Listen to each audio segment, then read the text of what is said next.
에, 베냐민에게 있어서 가장 중요한 개념이 두 가지입니다. 하나는 파국과 하나는 하층민. 요즘으로 우리 용어로 하면 서발턴입니다.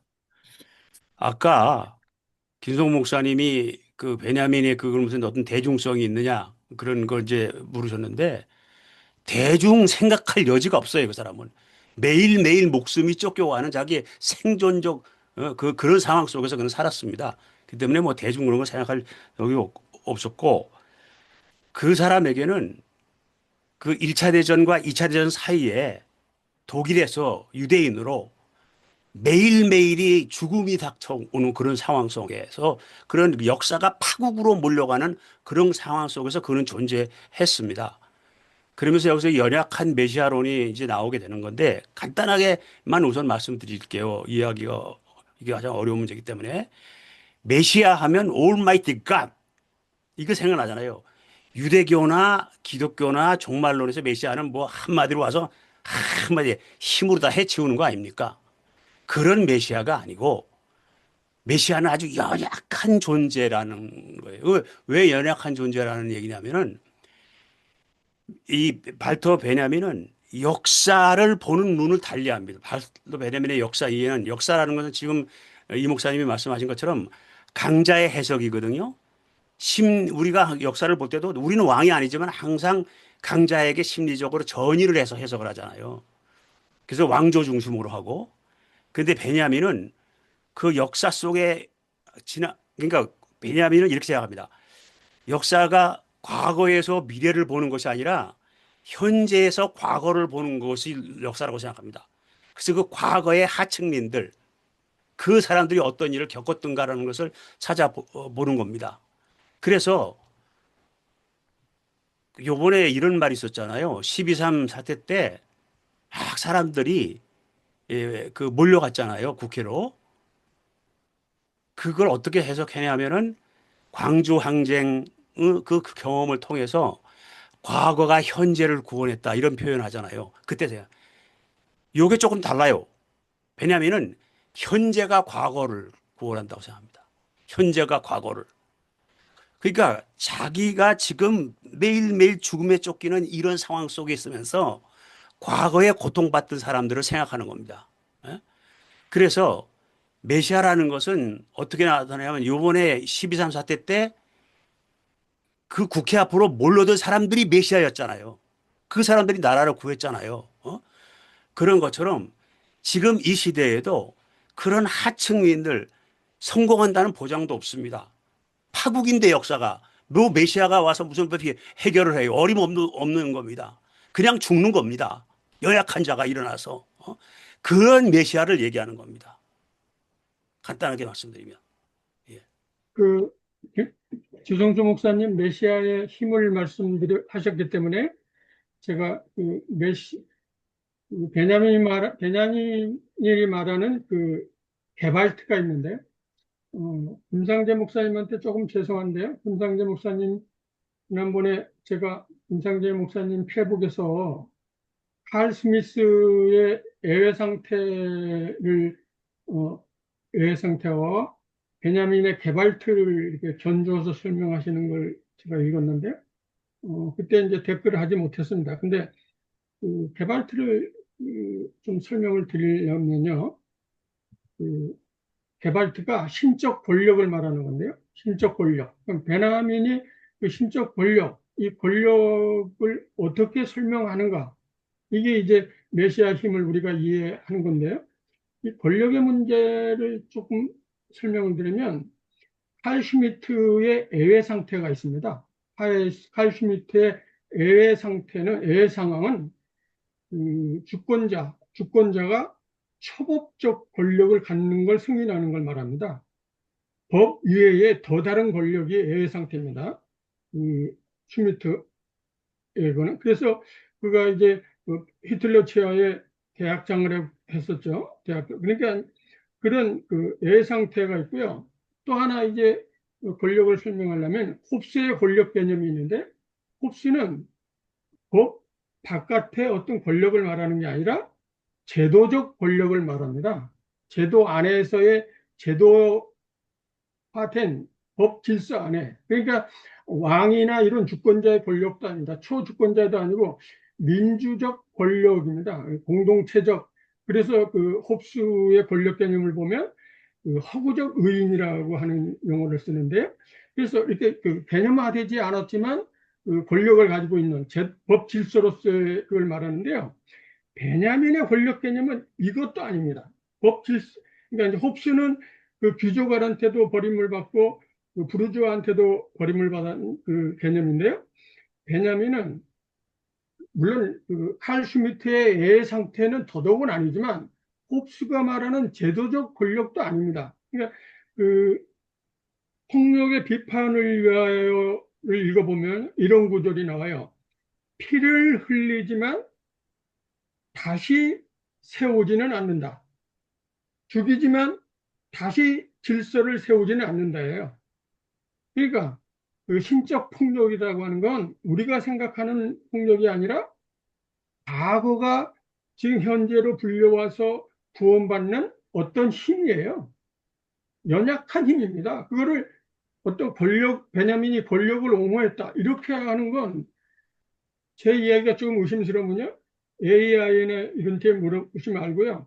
특히 이제 그 베냐민은 그 개발틀을 원인이 어떤 의미라고 설명하지 않아요. 그냥 이게 그 많이 사용도 안 합니다. 근데 이걸 많이 사용한 사람이 아간벤인데요. 아간벤이 남겨진 시간, 애외 상태, 그 이런 데서요. 그 소외받는 사람들, 애외 상태요. 법 바깥에 있는 사람들, 이런 사람들이 구원하는 힘으로 아간벤이 설명합니다. 그러니까 지금 우리가 상상하는 제도권 안에서의 법의 권력이 아닙니다. 여기까지만 하겠습니다. 네, 윤정수 목사님, 말씀하세요.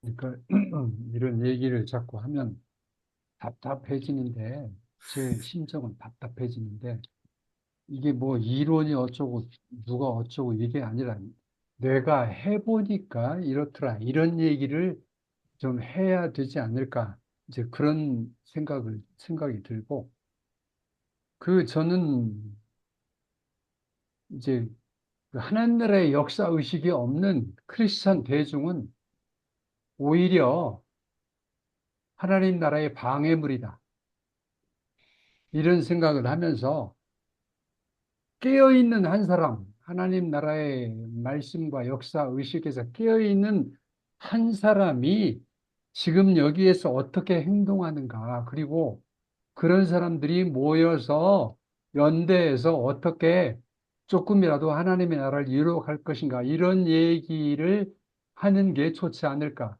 이런 생각이 듭니다. 뭐 발트 베냐민이 말한 그것도 사실은 그거죠. 그런 거죠. 그렇게 해서 깨어난 각성자, 내가 기만당하지 아니하고 권력체계에 기만당하지 아니하고 내가 깨어있는 각성, 그런 차원에서도 발트 베냐민의 의미가 있죠. 네, 다 같은 이야기입니다. 아까 이정만 목사님이 이제 예외 상태 말씀하셨는데 100번 맞는 말씀이시고요. 이제 정치 철학 계통에서는 이제 그렇게 다양하게 이제 예외 상태를 권력보다도 어떤 그런 측면에서 말하는 게 맞고요. 제가 말하는 예외 상태 권력이라고 하는 것은 심리적 힘의 영역에서 하는 말이에요. 심리적 힘의 영역에서는 진짜 예외 상태, 나의 모든 법질서와 내 모든 그 우주론 체계 밖에서 일방적으로 신적 폭력으로 말씀하시는 예외 상태적 힘이 있을 때, 그게 이제 내가 변개를 꿈꿀 수, 그게 이제 기독교 정통적인 내면이잖아요. 그런 것들이 이제 이상한 힘의 뭐 군의주의로 가는 게 위험하지만 사실은 우리에게 심리적 그 내면이 필요하다고 믿는 입장에서는 어, 그게 사람 연약하다고 저는 믿으니까요. 그런 측면에서는 신적 폭력이 진짜 필요하다고 저는 봅니다. 그 소위 말하는 칼 슈미트가 말한 예외 상태, 그런 게 정치신학적 의미에서는 꼭 필요하죠. 그러지 않으면 우리가 변화를 꿈꿀 수 없다고 저는 그렇게 믿습니다. 네. 네, 그런 측면에 하신 말씀. 네.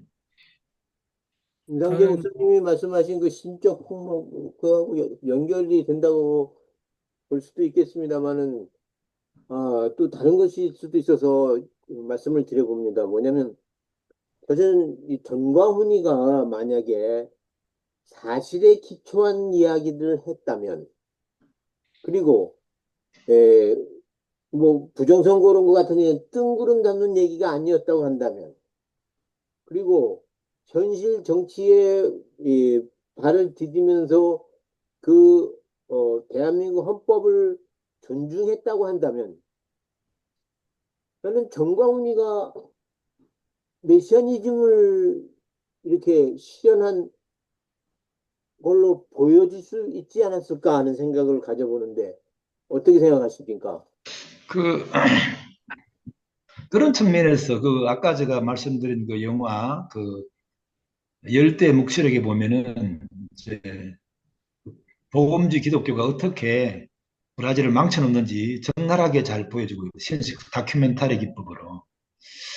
어, 지금 우리가 이건 주류 복음주의 기독교는 목사님이 말씀하신 그런 사고력이 전혀 없습니다. 그리고 그런 분별력이 전혀 없고요. 필연적으로 자신의 그 신앙의 역동성을 신정적인 욕구로 악용하고 오남용합니다. 그렇게 해서 필연적으로 주류 기독교가 타락하게 만들죠. 그리고 오작동되게 만듭니다. 철저하게. 그렇게 해서 기독교 자체를 완전히 분열을 무너뜨리는 자멸적인 모습으로 가게 돼 있습니다. 그들이 믿는 방식으로 하면. 그래서 그런 측면에서 여담입니다만은 저는 오늘날 저는 기도원에 자주 갑니다만은 좌파 철학자들, 좌파 신학자들, 좌파 이수쟁이들이 진짜 해야 할 일이 기도하는 일이다. 저는 그렇게 봅니다. 성령론이 단순히 그냥 우리 종교 욕구를 해소하는 게 아니라 진짜 성령론이 정의론이거든요. 거기에 인간의 모든 자기 주장을 말할 수 없게 만드는 오직 신의 능력으로서 모두에게 말 걸기 가능하고 그 신의 능력으로 모두가 가능성 자리에 오게 하는 게 이게 성령론의 원래의 요지라면은 진짜 오늘 좌파들에게 필요한 건 이론이 아니고 지성적인 지식이 아니고 사회과학적인 감각도 필요하지만 진짜 그 대중성을 이끌 빈중성을 담보할 수 있는 이 기도가 필요하다고 저는 그렇게 보거든요. 그게 기도원 갈 때만 그게 너무너무 안타까워요. 기도원 가면 맨날 전부 다 그 거구적인 대화를 하죠. 그 권사님들, 장로님들이 심지어 목회자들끼리. 그건 폐망 망하는 징조죠. 그거는 완전. 어쨌든 참고적으로 어, 그 열대 묵시로 보면 브라질의 상황을 보면 우리하고 똑같습니다. 거기 뭐 부정선거론, 그 다음에 정광훈, 뭐 이재명 다 나옵니다. 거기 똑같아. 똑같은 버전입니다. 그거 보고 제가 깜짝 놀랐습니다. 아, 이게 우리나라만 현상이 아니고 미국도 마찬가지고 이런 끔찍한 일이 기독교 이름으로 일어날 수 있구나. 신앙 이름으로 일어날 수 있구나. 눈이 번쩍 뜨여지는 것이죠. 어쨌든 간에 그런 측면에서 이게 이제 기독교의 미래가 어떻게 될 것인가 이게 진짜 참 우리가 염려하지 않을 수 없는 거죠. 네. 이런 자리를 통해서 이런 숙고하는 자리가 정말 필요하다고 봅니다. 그 영화가 14일 날 개봉됐어요. 개봉된 지 얼마 안 됐거든요. 여러분들 꼭 한번 보시기 바랍니다. 아주 정말 보세요. 진짜 그거 안 보면 뭐 후회될 겁니다. 그 지금 잠깐만 말씀드릴게요. 김 목사님 오늘 죄송합니다. 오늘은 제가 자주 말씀드려서 아주 참 죄송한데 제가 아주 마음속에 벼르고 있던 주제라서 용서하시기 바랍니다. 김 목사님이 지금 얘기하신 기도원 뭐 이런 얘기하는데 좀 생동해 보이는데요. 이 발터 베냐민은 기독교인도 아니고 유대교인도 아닙니다. 근데 이 사람에게 영적인 영향이라고 할까 하는 것은 이 사람은 배경이 유대교의 신비주의 카발라즘이라는 게 있습니다. 그 영향을 받고 산 사람이에요. 그래서 이 사람이 하는 얘기들은 논리적이라는 것보다도 오히려 영적입니다. 어떻게 연약한 메시아론이 나올 수 있겠어요? 논리적으로는. 정말 근데 왜 계엄령이 나왔나 지금 생각을 해보니까요. 오늘 공부를 하고요. 제가 팬데믹 바로 전에 서울 갔을 때 무슨 소리를 들었냐면 제 친구들이 전부 다 정치가들의 부인들이에요. 그 국힘의 힘 거기에 굉장히 많아요. 거기에 한 6, 7명의 굉장히 높은 자리에 많은데 걔네들이 하는 소리가 이제 앞으로 대한민국은 귀족의 사회로 바뀔 것이다. 이제는 평민의 사회는 없어져. 민주주의는 없고 귀족의 사회로 바뀔 것이다. 그렇게 얘기를 하는 걸 제가 들었습니다. 그래서 제가 보니까 이 계엄령을 굉장히 그 국힘의 힘, 그 옛날에 지금 현재의 그 정치가뿐 아니라 옛날에 그 기득권들 있잖아요. 옛날에 걔네들이 전부 다 그 기득권들이 그걸 갖다가 굉장히 좀 차지하고 있잖아요. 그다 걔네들이 지지를 하는 거예요. 이거 계엄령을요. 그래서 계엄령을 갖다 지금 굉장히 뭐 내란이 아니라라고 그 사람들이 얘기하는 거는 자기네는 이제 귀족 사회를 이루겠다. 그러니까 귀족은 뭐냐면은 정치가들, 즉 민주당원들 말고 국회의원들 영원한 정치가들과 재벌들이 합쳐서 걔네들이 귀족 사회를 만들고 다른 사람들은 다 평민이다. 그래가지고서는 걔네들이 또 다 결혼이 돼 있어요. 자식들이 LG랑 뭐랑 전부 다 재벌들이랑 결혼이 다 돼 있습니다. 그래가지고 재벌과 정치가들의 그 귀족을 이루겠다. 그래갖고서 이제 윤석열이를 이용하는 거죠. 윤석열이를 이용해가지고 자기네는 영원히 귀족 사회를 대를 이어서 굉장히 귀족으로 만들겠다. 그런 발상이 있었던 걸로 제가 지금 공부를 해보니까 그리고 걔네들이 전부 다 장로들이에요. 굉장히 그 큰 교회들 있잖아요.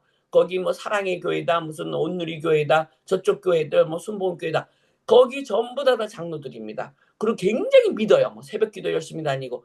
그러니까 기득권이 아까 교회가 기득권을 갖다가 움직인다고 말씀하셨는데 그게 정말 우리나라 기독교가 잘못되어 가고 있다. 그래서 정말 우리 민주주의를 말살하려고 그런다. 그걸 갖다가 제가 지금 생각이 났습니다. 감사합니다. 네. 우재영 목사님 말씀하시죠. 예, 저는 뭐 이 철학을 잘 모르고 또 발터 베냐민 뭐 이름 정도만 이제 알고 있는데 오늘 뭐 좋은 강의 들어서 감사합니다. 근데 제가 이제 강의 들으면서 계속해서 들은 의문이 우리가 믿는 그 예수님은 그야말로 연약한 메시아였잖아요.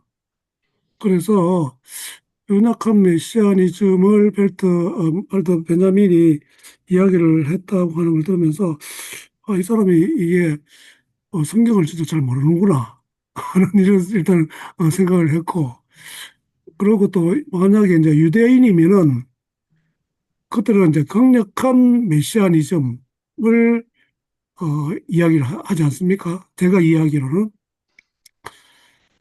이제 그래서 이게 계속 이야기하시는 걸 들으면서 그러면 우리가 이걸 해결책은 결국 그 성경에 나타난 예수님의 그 삶, 그것을 우리가 제대로 이해하고 그것을 우리 가운데 이제 적용을 하면 좋겠다 하는 이런 이제 생각이 들었어요.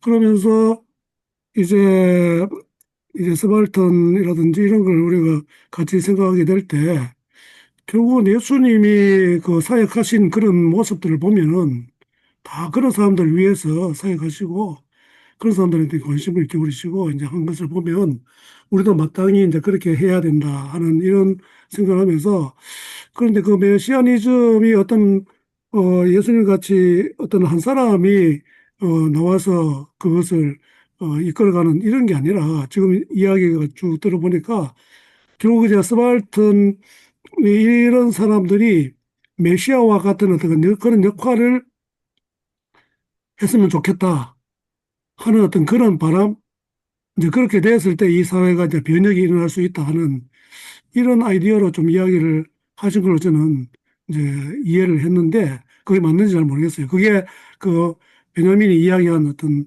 그 핵심적인 어떤 그런 내용인지 그건 잘 모르겠지만 일단은 그 개념 자체는 아주 중요하고 그다음에 그것이 바로 예수와 우리와의 어떤 이제 동일화하는 이제 이런 그 이해, 그런 믿음, 이게 우리에게 진짜 그 필요하겠다 하는 이런 생각을 하게 되는데, 그런데 이제, 우리가 이제 기독교 역사를 보면은 신학이라는 이런 것도 아까 뭐 역사가 뭐 강자의 어떤 기록이한 것 마찬가지로 기독교도 이제 신학화되면서 그런 식으로 좀 이렇게 신학이 정립되지 않았는가.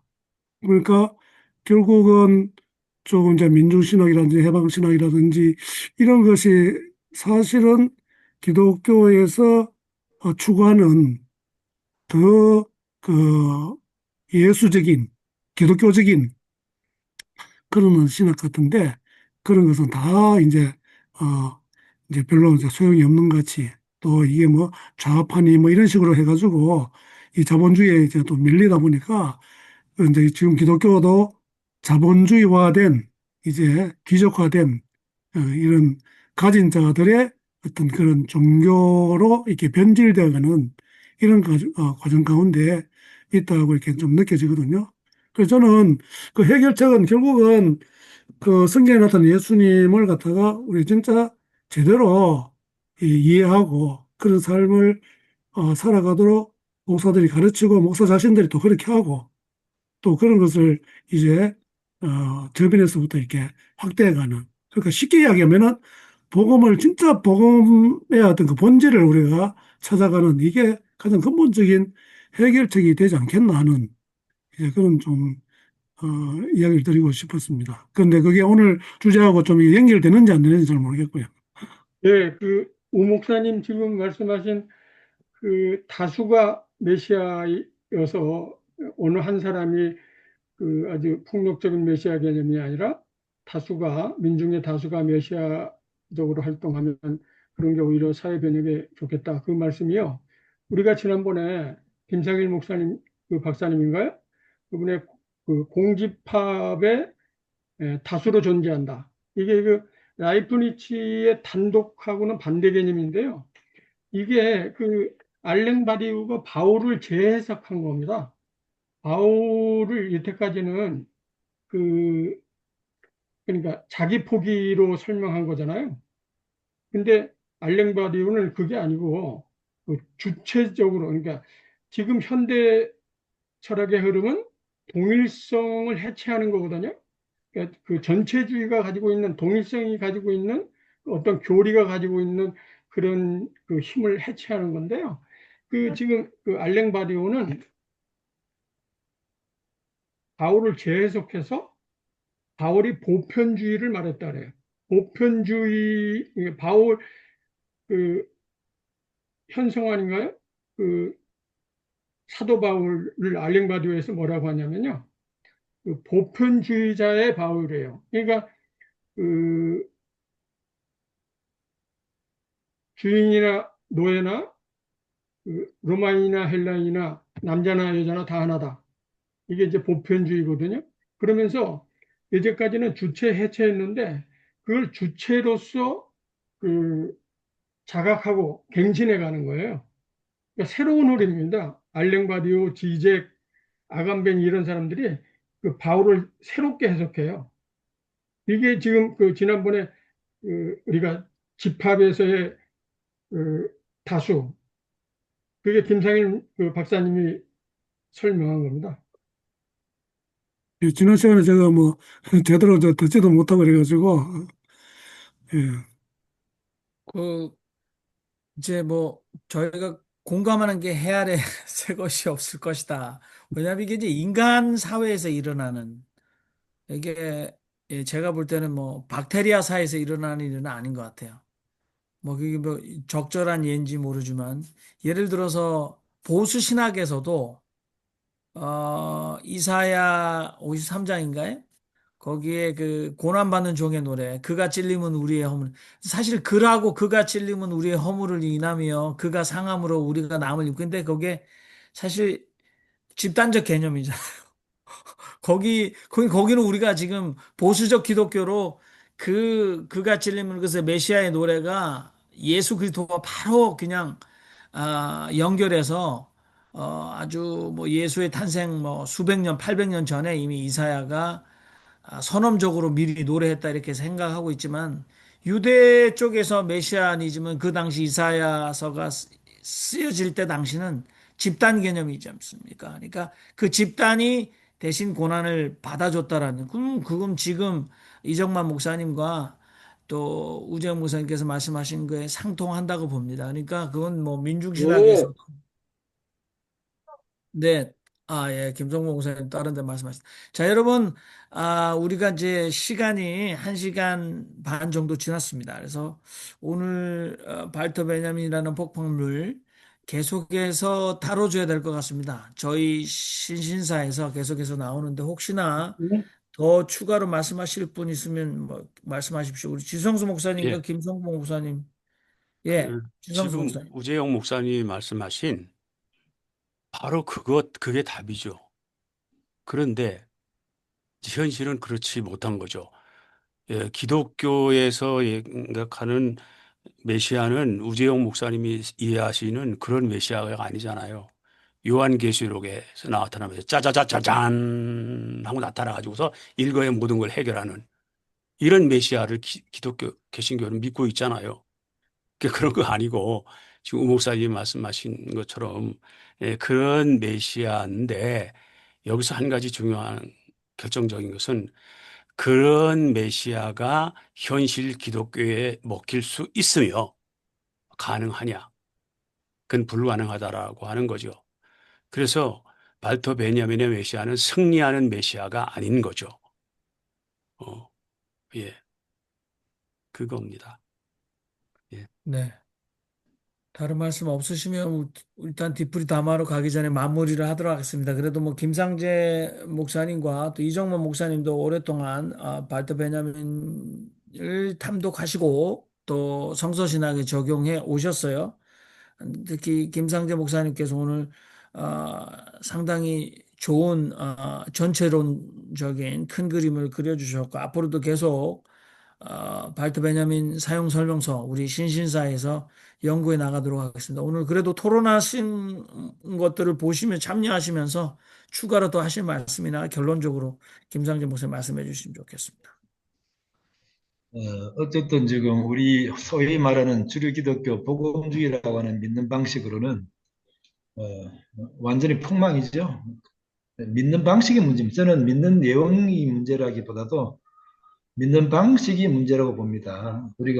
우리 한국 근대사에서 좀 거시기한 진부한 이야기지만 서양 선교사들이 여성들의 권위를 높이고 스발턴들의 권위를 높이고 그들에게 진짜 손잡아주고 다가갔던 그런 그 로망이 통할 때가 있었는데 또 최소한 민주화 운동까지는 그 이후로는 이념기 이후로는 기존의 기독교 세계관으로는 전혀 해석이 안 되고 해석할 수도 없고 오히려 더 인간과 사회를 퇴행시키는 그런 엽기적으로 작용이 되는데 빨리 여기서 새 시대를 열 만한 감당하는 새로운 해석을 해야죠. 그래서 개인적인 경건의 노력도 중요하지만 우리가 이런 자리에 모이는 이유도 그거 아니겠습니까? 통하는 믿는 방식을 만들어야 되는 거죠. 그렇게 해서 진리가 진리로서 순기능으로 작동되는 원래의 모습으로 가자는 것이 우리의 목적이고 어쨌든 그런 측면에서 이런 고민 속에서 발트 베냐민의 고민이 상당히 저는 참고가 된다고 믿습니다. 그리고 저는 사실은 발트 베냐민에 대해서는 자신이 없고요. 특별히 오늘 오랜만에 오신 이정만 목사님 추가 설명이 도움이 됐고 그러나 이제 발표하려다 보니까 관심을 갖다 보니까 역시 참 우리 지성수 목사님 안목이 계시고 그리고 왜 발트 베냐민을 말하는가에 대해서 좀 더 확실한 이유가 생겼고 또 우리 앞으로 기독교가 나갈 수 있는 새로운 길을 여는데 조금이라도 공유하는 데 도움이 됐으면 좋겠다는 생각입니다. 수고들 하셨습니다. 감사합니다. 네. 좋은 말씀 드리셔서 감사합니다. 네. 정리해서 어떻게 나가야 될 것인가 하나 둘 셋 이런 식으로 확실하게 얘기를 좀 해봐요. 네, 오늘 원고로 우리 김상재 목사님 원고로 좀 이 토론을 다시 한번 이 녹화 부분을 보면 아마 하나 둘 셋 일단은 하나 둘 셋 정도로 나올 수 있을 것 같습니다.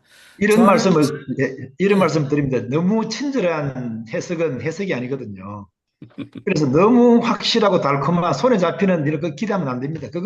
그런 일반해를 원하는 사람이 일반해를 주면 일반해를 가지고 또 이상한 복제로 씁니다. 그래서 항상 질문으로 끝나고 항상 의문으로 끝나고 그리고 도전으로 끝나는 것이 또 굉장히 필요할 때 있거든요. 여기 자리는 그런 자리로 저는 이해하고 있습니다. 질문을 던지고 서로 자각하고 서로 도전을 받고 해서 어떻게 잘 믿는 방식이 있는가에 대한 어떤 도전을 받는 장소지 뭐 일반해를 원하는 게 아니거든요.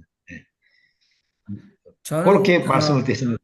네, 저도 추가로 마지막으로 이 서구의 기독교는 문화였다. 그런데 그 서구의 기독교가 이제 동구의 기독교가 아니죠. 서구의 기독교가 미국으로 와서 기업이 됐다. 근데 이제 미국적 기독교 우리가 이제 주성수 목사님 말씀하신 수입한 거잖아요, 한국이.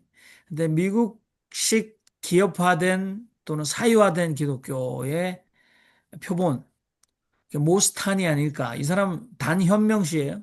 근데 미국 복음주의 기독교의 산실인 휘튼 칼리지에서 신학 석사를 한 사람이에요.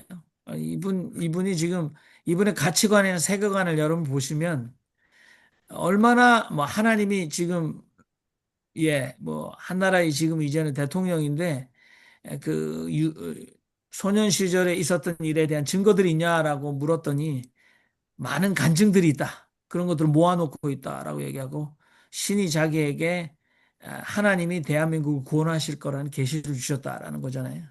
얼마나 이게 우스운 사실이겠습니까? 이 사람이 지금 한국에 뭐 한국말로 하는 구구 신학교에서 저 신학을 공부한 게 아니라 위튼 칼리지라는 미국의 빌리 그레함과 뭐 아무튼 미국 복음주의 신학의 산실에서 공부했는데 세계를 보는 가치관, 세계관이 그 정도다라고 하면 우리가 굉장히 그 충격을 받아야 되고 또 극복해야 된다. 그런데 거의 제가 볼 때는 이게 좀비 같아요. 이 사람들이. 자, 여러분 오늘